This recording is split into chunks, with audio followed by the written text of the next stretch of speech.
विधानसभा चुनाव की तारीख जैसे जैसे नजदीक आ रही है, वैसे वैसे यहाँ का सियासी पारा लगातार हाई हो रहा है।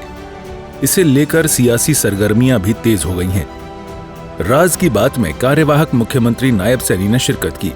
एसोसिएट एडिटर राज ठाकुर से एक्सक्लूसिव बातचीत में उन्होंने कांग्रेस और बीजेपी के शासनकाल की तुलना की। ये चैलेंज भी रहता है कि जब आप 10 साल सत्ता में होते हैं तो उसके बाद नाराजगियां होती है। इस नाराजगियों को अगर मैं कहूँ कि एंटी इनकम्बेंसी होती है, उससे निपटना एक चुनौती किसी भी लीडर के सामने होती है। उसे आप कैसे देखते हैं? फिर मैं आपके कार्यकाल पर भी आऊंगा। नहीं, देखिए, एंटी इनकम्बेंसी बिल्कुल जितने काम हमने किए हैं लोग आंकलन करते हैं जी। कांग्रेस में क्या हुआ, भारतीय जनता पार्टी में क्या हुआ, एकदम शीशा है और लोग इसके ऊपर आंकलन करके वोट करते हैं। कांग्रेस के समय के अंदर हम पिछड़ते चले गए और भारतीय जनता पार्टी के शासनकाल में, मोदी के साथ के शासनकाल के अंदर हरियाणा गति से आगे बढ़ा है। इस दौरान नायब सैनी ने कांग्रेस के घोषणा पत्र का भी जिक्र किया और उसे झूठ का पुलिंदा बताया। दो बातें। पहली तो जो आपने 25,000 की बात की कि आप शपथ से पहले 25,000 नौकरियां देंगे, लेटर साइन करेंगे। इस पर कांग्रेस पार्टी कहती है कि हम तो 1 लाख नौकरियां जो है वो सरकार बनते ही दे देंगे। दूसरी बात ये कि आप बहुत कहावतें भी सुना रहे हैं और बहुत चुटकुले अंदाज में कांग्रेस पर मजे भी ले रहे हैं। लेकिन जो आपका बिन पर्ची और बिन खर्ची का एक हम कहें कि एक तैयारी थी और इसके ऊपर बहुत बात बीजेपी की तरफ से की गई, कांग्रेस का इसके लिए काउंटर ही ये अब लग रहा है कि हर विधानसभा को हम 2,000 नौकरियां देंगे। तो ये मैं समझना चाह रहा हूं, एज अ पॉलिटिशियन आप इसे कैसे देखते हैं? कहीं वो विधानसभा में काम तो नहीं कर जाएगा? कभी कभी ये डर भी रहता है। भ्रष्टाचार को जन्म दे रहे हैं। मैंने कहा है कि हुड्डा साहब 10 वर्ष मुख्यमंत्री रहे, 10 वर्षों में कितनी नौकरी दी, किस आधार पर दी? मैंने तो पूछा था क्वेश्चन, क्यों नहीं बता रहे हैं? बताना चाहिए भी हमने इतनी नौकरी दी, इस आधार के ऊपर दी। ये बच्चे हैं, ये तो जो नौकरी दे रहा है उसको तो मालूम है। मैं भी तो बता रहा हूं कि हमने बिना पर्ची बिना खर्ची के इतने युवाओं को नौकरी दे दी है।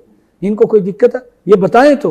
ये जो बोल रहे हैं कि हम 2 लाख देंगे, 1 लाख लगते ही दे देंगे, 2 साल पहले इन्होंने ये झूठ का पत्थर हिमाचल में उतारा। क्या बोला आपके सामने? वहां बोला हर साल 1 लाख युवाओं को हम सरकारी नौकरी देंगे। 2 साल निकल गए हैं, एक भी बच्चे को अगर इन्होंने ज्वाइनिंग करवाई हो, एक भी नौकरी की एड निकाली हो, क्यों गुमराह करते हैं, झूठ बोलते हैं? ये वही झूठ का पत्थर हरियाणा में उतार दिया और हरियाणा के लोगों को गुमराह कर 1 लाख दे देंगे। भाई आपके किसने हाथ बांधे थे? आप पहले नहीं दे सकते थे क्या, जब आपके पास समय था? राज की बात में नायब सैनी ने बीजेपी की भारी बहुमत से जीत का दावा किया और कहा कि प्रदेश की जनता पीएम मोदी की गारंटी पर भरोसा करती है, कांग्रेस की गारंटी पर नहीं।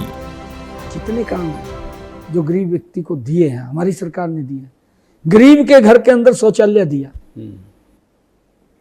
ये उन चीजों के ऊपर असर पड़ता है। 60 साल तक अगर कोई देश के ऊपर शासन किया हो, 60 साल के बाद उस दल को वोट लेने के लिए गारंटी देनी पड़ जाए, साहब मैं आपसे पूछूंगा क्या उस गारंटी के ऊपर कोई विश्वास करेगा? कि जो सत्ता के अंदर 60 साल रहा हो, फिर वो कह रहा जी हम गारंटी देते हैं, आप हमें वोट दें, हम ये करेंगे। उनकी गारंटी के ऊपर कोई विश्वास नहीं है। आज देश के अंदर एक ही गारंटी के ऊपर लोग विश्वास कर रहे हैं, वो मोदी की गारंटी है और मोदी के ऊपर बड़ा विश्वास लोग करते हैं और मोदी के नेतृत्व में देश प्रदेश तीव्र गति से आगे बढ़ रहा है। गौरतलब है कि हरियाणा में 5 अक्टूबर को मतदान होने हैं, जिसका फैसला जनता के हाथों में है। अब देखना यह है कि इस चुनाव में जनता किसे अपना साथ देती है। सूर्य समाचार के लिए ब्यूरो रिपोर्ट।